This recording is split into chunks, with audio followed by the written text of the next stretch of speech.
1995లా 96 election గెలవాలని తుర్కోల్లో ఓట్లు కావాలని పివి నరసింహరావు ఏం చేసిండు? దానికి జ్యుడిషియల్ పవర్స్ ఇచ్చాడు. అప్పటిదాకా వక్ఫ్ కిరికిరేమని ఉంటే అందరూ పోయినట్టు డిస్ట్రిక్ట్ కోర్టుకు పోవాల్సిందే. అప్పుడు వక్ఫ్ ట్రైబ్యునల్ ఇచ్చిండు. జ్యుడిషియల్ పవర్స్ పివి నరసింహరావు గారు చేసిన ఘనకార్యం ఇది. అంటే వక్ఫ్ ఇష్యూస్ అన్నీ వక్ఫ్ ట్రైబ్యునల్కి పోవాలి. వక్ఫ్ ట్రైబ్యునల్ జడ్జిలందరూ వాళ్ళు మళ్ళీ అందరు తురుకోలే.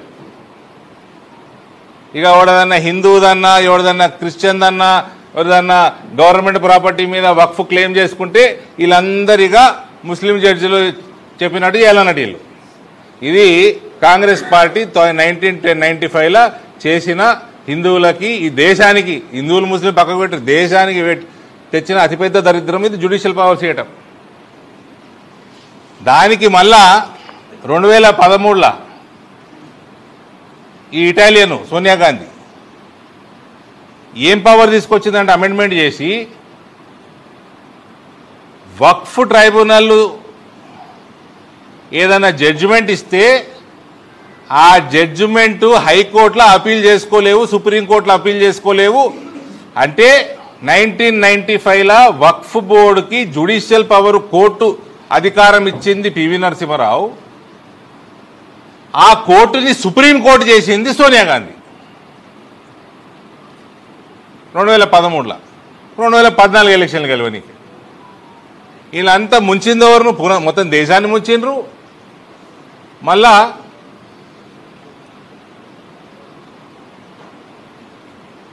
హిందూ సమాజాన్ని, క్రిస్టియన్ సమాజాన్ని, నాన్ ముస్లిం సమాజాన్ని అన్నింటి ముంచారు, government ప్రాపర్టీలు ముంచారు.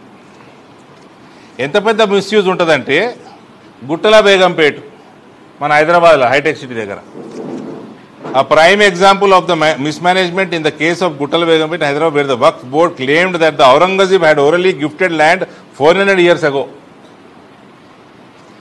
This absurdity was accepted as legitimate proof in the courts under the old system. గుట్టల బేగంపేట నాకు తెలిసి ఆ ల్యాండ్ కూడా లేఅవుట్ ల్యాండ్, ప్లాట్లు చేసిర్రు, కొనుక్కున్నారు. అందరు హిందువులే కొనుక్కున్నారు. కొనుక్కుంటే ఒక రోజు పోయి వక్ఫ్ బోర్డు వాడు పోయి అది మా ల్యాండ్ అంటాడు. అది చక్క వక్ఫ్ ట్రిబ్యునల్ పోతుంది. వక్ఫ్ ట్రిబ్యునల్ పోయితే ఆడ జడ్జి అడుగుతాడు, ఎట్లా మీ ల్యాండ్ అని. ఎట్లా మీ ల్యాండ్ అంటే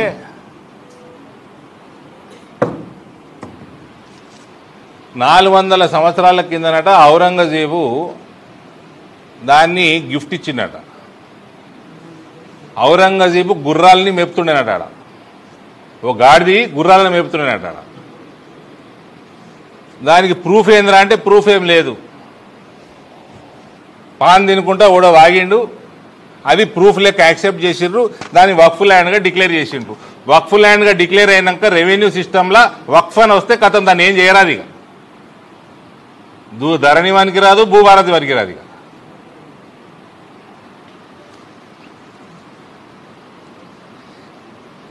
in Telangana 75% of the Waqf land is under encroachment, and in Hyderabad 82% of the Waqf land has been illegally grabbed by private individuals. This highlights the systematic failures of the previous legal framework. మళ్ళీ ఈ ల్యాండ్లన్నీ తీసుకొని వక్ఫ్ బోర్డులో ఉన్న వాళ్ళందరూ ఏమైనా చేసి ముస్లింలకు ఏమైనా హెల్ప్ చేస్తున్నారా అంటే ఏ లేదు. దోసుకున్నాడు. ఓ పెద్ద మనిషి మాట్లాడుతున్నాడు, ఈ ముస్లిం లీడర్ ఒక ఆయన, చార్మినార్కి వెళ్ళి పత్తర్ఘాటి దాకా ఎన్నో వందల మలిగలు ఉంటాయి. ఆ మలిగలు కిరాయికి ఇస్తే, ప్రాక్టికల్గా కిరాయికి ఇస్తే 2 లక్షలకి వెళ్ళి 4 లక్షల రూపాయలు మలిగికి రెంట్ వస్తుంది. వక్ఫ్ బోర్డుకి 500 రూపాయలు 600 రూపాయలు పోతున్నాయి. మిగిలిన ఏడిపోతున్నాయి. అక్బరు అసద్ ఇంటికి పోతున్నాయా? అంతే అన్నట్టు కదా. 500-600 రూపాయలకి ఇస్తున్నారట వక్ఫ్కి. బట్ యాక్చువల్గా ఆడ 2 లక్షల నుంచి 4 లక్షల రూపాయలు కిరాయికి.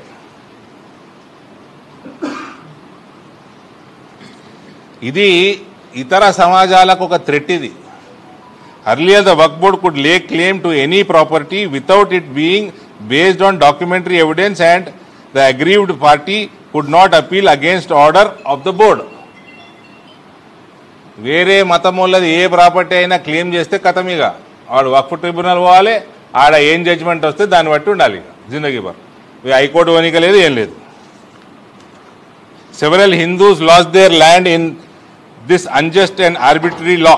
Now aggrieved individuals can approach. ఇప్పుడు మేము చేసిన ఈ సవరణ వల్ల అటువంటి వాళ్ళందరూ హైకోర్టుకు పోవచ్చు, సుప్రీంకోర్టుకు పోవచ్చు, రొటీన్ జ్యుడిషియల్ ప్రాసెస్లో కేసులు కొట్లాడవచ్చు. సో ఇది ఏ రకంగా ఇది అన్యాయమైన చట్టమో ఈ ముస్లిం నాయకులు చెప్పాలి. ఏ రకంగా అన్యాయం ఇది? నువ్వు ఆమ్దాని మొత్తం మింగుతున్నావు. ఈ షబీర్ అలీ ఇస్తుంటోడు పుట్టి ఓవైసీ కాదండి, కాంగ్రెస్ ముస్లింలు కూడా ఉంటారు. ఇలా వీళ్ళందరూ నాయకులందరూ కలిసి మింగుతున్నారు. డిక్లైన్ ఆఫ్ వక్ఫ్ రెవెన్యూ చెప్పిన మీకు 166 కోట్లకి వెళ్ళి 9 లక్షల రూపాయలకు పడ్డది. ఇది 6-7 సంవత్సరాల. ఇంకోటి, ఈ వక్ఫ్ ట్రిబ్యునల్ అందరూ సున్నీలే ఉంటారు. ఇప్పటివరకు షియాలు ఉండరు, పస్మందాలు ఉండరు, ఆగాఖాన్లు ఉండరు. ఇప్పుడు అన్ని రకాలుగా బ్యాక్వర్డ్ ముస్లిమ్స్ కూడా ఇందులో ఈ మేనేజ్మెంట్లో భాగంగా, లేడీస్ కూడా మేనేజ్మెంట్లో భాగంగా కూడా ఉండే విధంగా ఈ రూపకల్పన జరిగింది అమెండ్మెంట్ యాక్ట్. దీన్ని ఇతర రెవెన్యూ రికార్డ్స్ డిజిటైజేషన్ అయినట్టు వక్ఫ్ ప్రాపర్టీస్ కూడా డిజిటైజేషన్ చేసి టెక్నాలజీని వాడుకోవటం వల్ల ఇంకా మంచి స్ట్రీమ్లైనింగ్ అవుతుందని మన యాక్ట్లో మనం అమెండ్మెంట్ చేసుకున్నాం. సో మేజర్గా ఎంత భయంకరమైన చట్టం ఉండేనో ఇది. ప్రత్యేకంగా 1995 పివి నరసింహారావు దాన్ని భయంకరంగా చేసిండు. ఆ తర్వాత అతి భయంకరంగా సోనియా గాంధీ చేసిండు 2013లో. ఇది ఈ దేశానికి ఒక థ్రెట్గా మారిన చట్టం ఉండే. దాన్ని ఇవాళ భారతీయ జనతా పార్టీ ప్రభుత్వము నరేంద్ర మోడీ గారి నాయకత్వంలో ఈ అమెండ్మెంట్ తీసుకొచ్చి దేశ భవిష్యత్తుని కాపాడడం, గరీబ్ ముస్లిమ్స్ని కాపాడడం, క్రిస్టియన్స్ని కాపాడతాం, హిందువులను కూడా కాపాడతాం, మన గవర్నమెంట్ ప్రాపర్టీలను కాపాడతాము, వక్ఫ్ నుంచి వచ్చిన ఆమ్దానిని గరీబ్ పిల్లలకి, ముస్లిం పిల్లలకి అందేటట్టు చేస్తాం.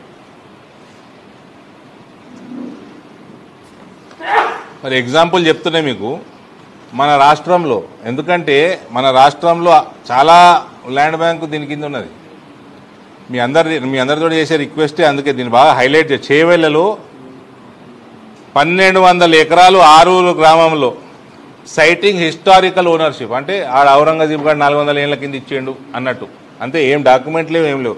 1200 ఎకరాలు వక్ఫ్ చట్టం, వక్ఫ్ ల్యాండ్ కింద డిక్లేర్ చేసి రైతులందరినీ గోసపుచ్చుకుంటున్నారు.